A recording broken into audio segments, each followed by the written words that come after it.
Hello everyone. In this session, I will explore the application of container technology to atmospheric analysis and modeling. I will also present some usage examples on how GARAOTUS platform could be utilized in these scenarios. In the following demonstration, I will make extensive use of the WRF model. The WRF model is a very common HPC workload in atmospheric sciences. WRF stands for Weather Research and Forecasting Model. It is a regional mesoscale numerical weather prediction system designed for both atmospheric research and operational forecasting applications. The WRF model is open source software developed by NCAR, NOAA, and other United States research institutes and government agencies. It has large and vibrant user base worldwide, including our Central Weather Bureau. For experienced and old-school users, the GARAOTUS HPC resource management feature allows users to define and run their compute jobs through a friendly web interface. In the process, full customizations of the compute jobs are possible. In addition, it enables administrators to perform routine administrative and monitoring tasks through a centralized control panel. For example, change job queues, manage user jobs, manage environment modules, generate usage reports, just to name a few. I'm going to demonstrate how to run the WRF model with the GARAOTUS HPC resource management feature. So, open a browser and enter your credentials to log in. You can choose the web interface language while on this page. By the way, directory services like Microsoft Active Directory and LDAP are supported as the single sign-on mechanism by the GARAOTUS platform. This is the landing page once you log in. You can see the billing information, historical jobs, and resource usage statistics here. Let's create a compute job. On the left sidebar, click Create Job. On this page, you can choose the desired job type. There are Singularity, MPI, OpenMP, Python, Shell script to choose from. They are all commonly seen in HPC scenarios. Since I'm going to run the WRF model, I choose MPI as the appropriate job type. On this page, I set the job name and request sufficient compute resources for the job, such as number of compute nodes, number of CPU and GPU cores, amount of memory, and many more. On this page, I choose and load the appropriate environment modules for the job. With our deep domain knowledge, the WRF model comes pre-installed on the GARAOTUS platform. I can simply just choose it here and it's ready to go. Next, I specify how I want to run the WRF model. First, I execute real program for model initialization. Second, I execute WRF to do the weather simulation. There is also a preview screen below for the job submission script. On this page, I can choose where to save the job submission script, and then I can have a final look at my compute job before I submit it. If I find anything wrong, I can click Edit Contents to quickly adjust it. Click Test Job to check if the syntax is all right. It can also be used to check if the requested compute resources are reasonable. Click Run Job to actually submit the job to the backend for execution. So once I click Run Job, I get a dialog that informs me about the ID of my compute job. And how do I know if my job is doing well? I can go to the Browse Jobs page on the left sidebar. I can see my Wolf model job is running now.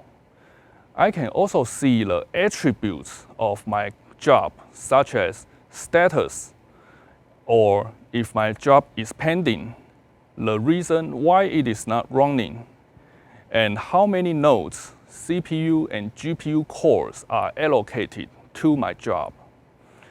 If you want to cancel the job, just click the Cancel Job button.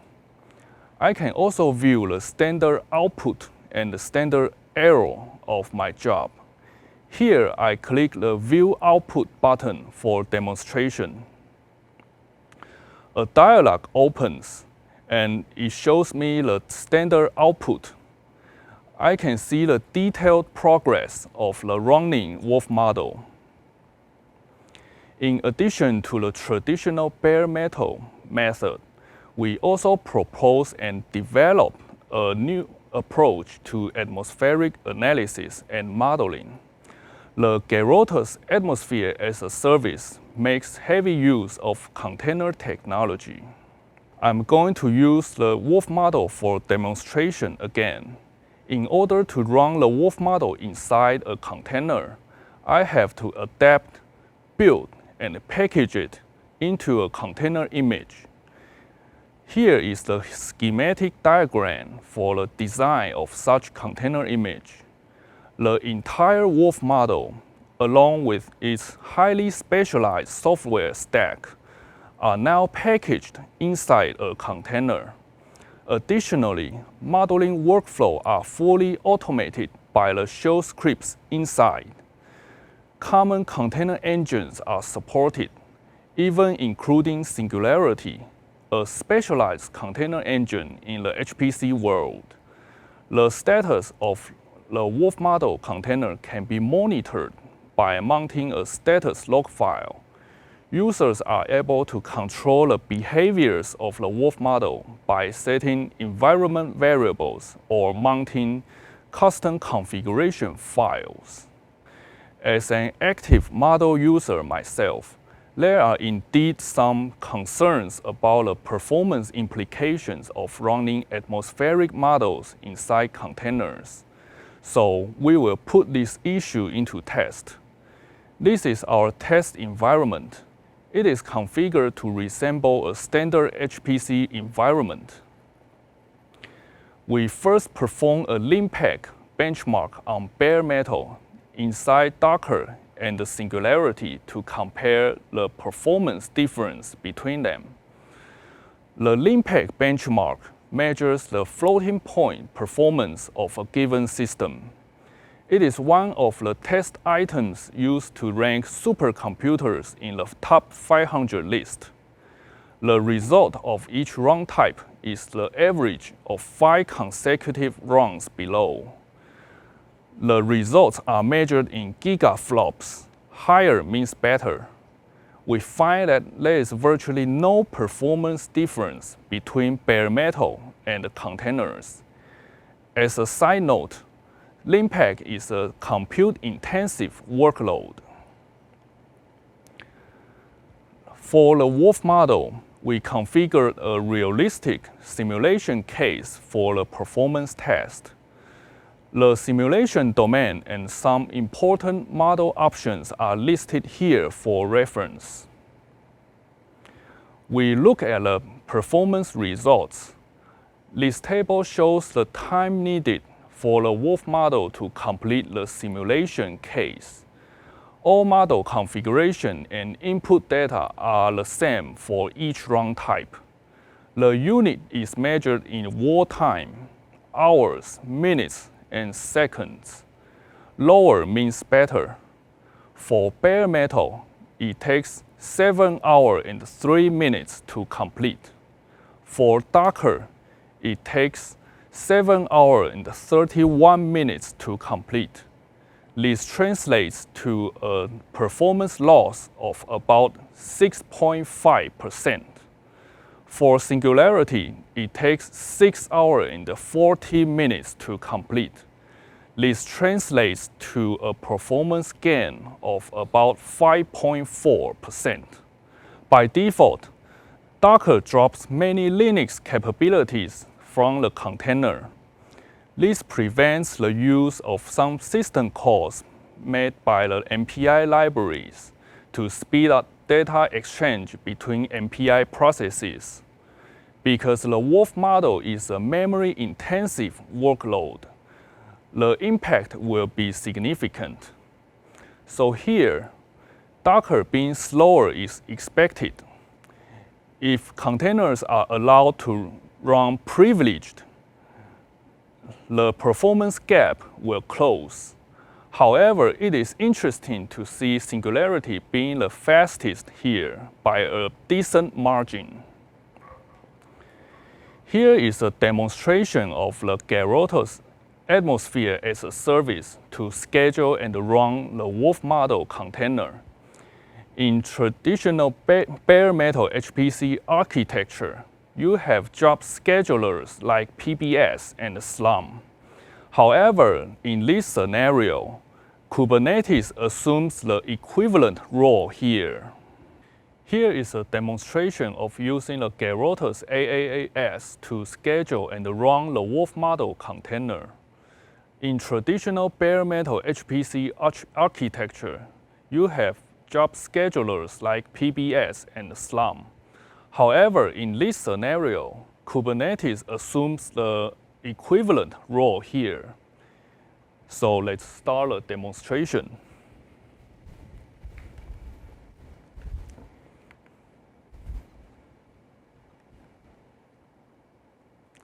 Here on the landing page, users can see the billing information.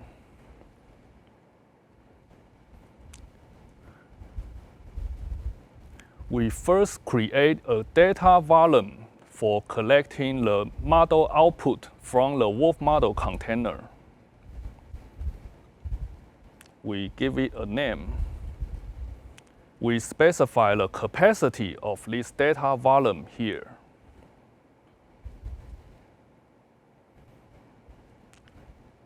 Okay, the data volume has been created.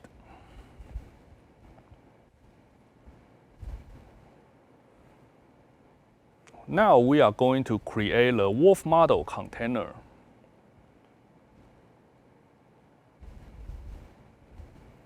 Here we choose the container image. And we select the input data for the Wolf model container. The input data include geographic data and global model data.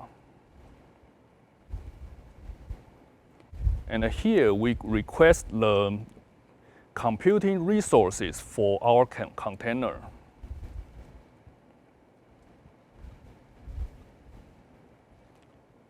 Here, users can provide their configuration file.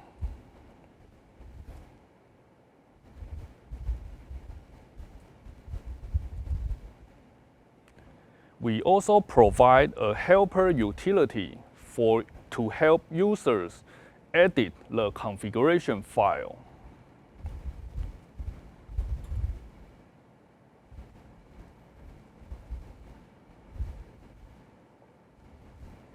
Here, users can preview the simulation domain, and users are able to drag and drop to change the position of the simulation domain.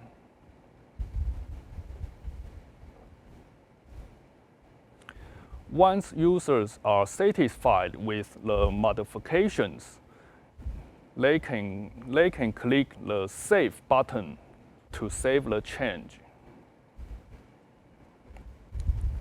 Okay, the configuration file is now ready.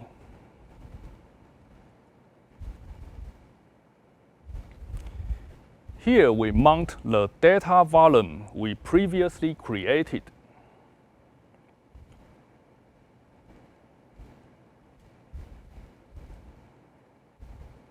Here on the review page, users can review all previous settings and click OK.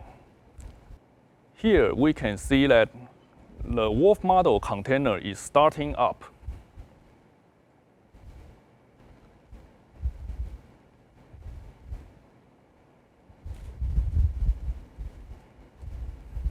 Okay, we can see the status shows that our container is ready. On the status tab, we can see the status of the wolf model container. You can see that there are various tasks running in the container.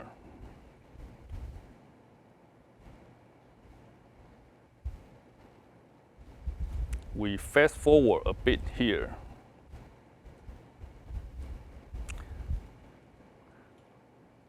On the log tab, users can view the standard output of the wolf model container.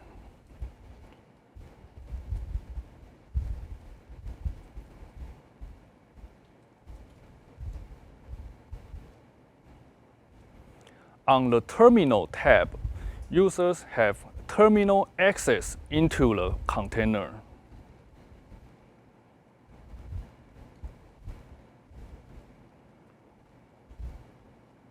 Here we use the top command to view the process information inside the wolf model container. You can see that the wolf model is running inside the container. So we are back to the status tab, and we have to wait for the wolf model container to finish. We will fast forward here.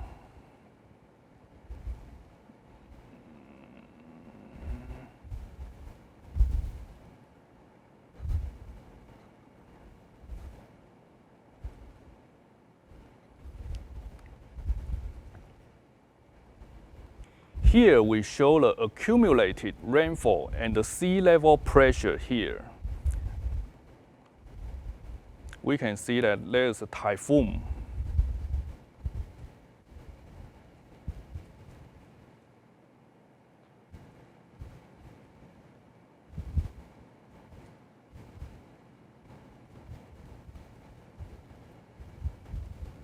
Here we also show the hourly rainfall and the sea level pressure. Now let's go to the File tab. At the File tab, users can access the file system inside the container. Users are able to download the model output directly.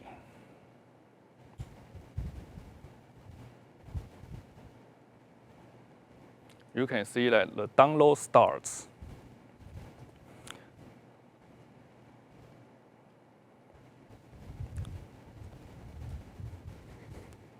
So this is the end of the demonstration.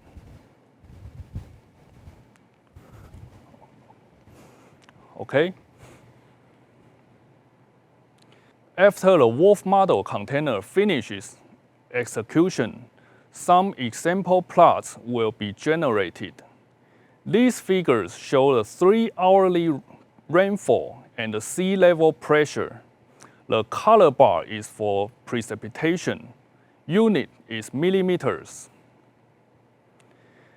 These figures show the surface temperature, surface wind, and the sea level pressure. The color bar is for surface temperature. Unit is degrees Celsius. We plan to allow users to provide their own post-processing or plotting routines, so they have the freedom to do more things based on the wolf model output. Containerization of atmospheric HPC applications brings many benefits. They are summarized as follows: excellent maintainability and manageability for running a diverse set of models with multiple versions concurrently. Excellent scalability to dynamically adapt to the needs of different workloads. Containers offer consistent execution environments across different hosts. Therefore, excellent numerical reproducibility can be achieved. This is especially important for scientific usage scenarios.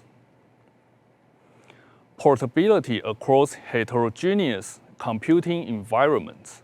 For example, you can migrate to another host effortlessly without redoing any porting or validation work again and again. When disasters strike, you can quickly move to another host and resume your work. This enables the mobility of compute for atmospheric workloads. System complexity is significantly reduced. Ease of use, faster and simpler training for beginning users. Thanks for attending this session.